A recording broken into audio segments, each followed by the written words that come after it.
ಧಾರವಾಡದಲ್ಲಿ ಭೀಕರ ಅಗ್ನಿ ಅವಘಡ, ಬಾಲಕನ ಸಾವು. ಧಾರವಾಡದಲ್ಲಿ ಸಂಭವಿಸಿದ ಬೆಂಕಿ ಅವಘಡದಲ್ಲಿ 4 ವರ್ಷದ ಮಗು ಅಗಸ್ತ್ಯ ಮಾಶ್ಯಾನ್ ಸಾವನ್ನಪ್ಪಿದ್ದಾನೆ. ಘಟನೆಯಲ್ಲಿ ತಂದೆ ಚಂದ್ರಕಾಂತ್ ಗಂಭೀರ ಸುಟ್ಟಗಾಯಗಳಿಂದ ಬಳಲುತ್ತಿದ್ದಾರೆ. ಒದ್ದೆಯಾದ ಅಗ್ಗಿಸ್ಟಿಕೆ ಹೊತ್ತಿಸಲು ಪೇಂಟ್ ಥಿನ್ನರ್ ಬಳಸಿದಾಗ ಬೆಂಕಿ ಹೊತ್ತಿಕೊಂಡಿತು. ಬೆಂಕಿ ಹರಡುತ್ತಿದ್ದಂತೆ ಅಗಸ್ತ್ಯ ತನ್ನ ತಂದೆಯೊಂದಿಗೆ ಕೋಣೆಯಲ್ಲಿ ಸಿಕ್ಕಿ ಹಾಕಿಕೊಂಡನು.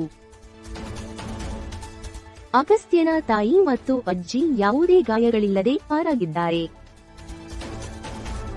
ಈ ಘಟನೆಯು ಮನೆಯಲ್ಲಿ ಸುಡುವ ವಸ್ತುಗಳ ಅಪಾಯಗಳ ಬಗ್ಗೆ ಜಾಗೃತಿ ಮೂಡಿಸುತ್ತದೆ.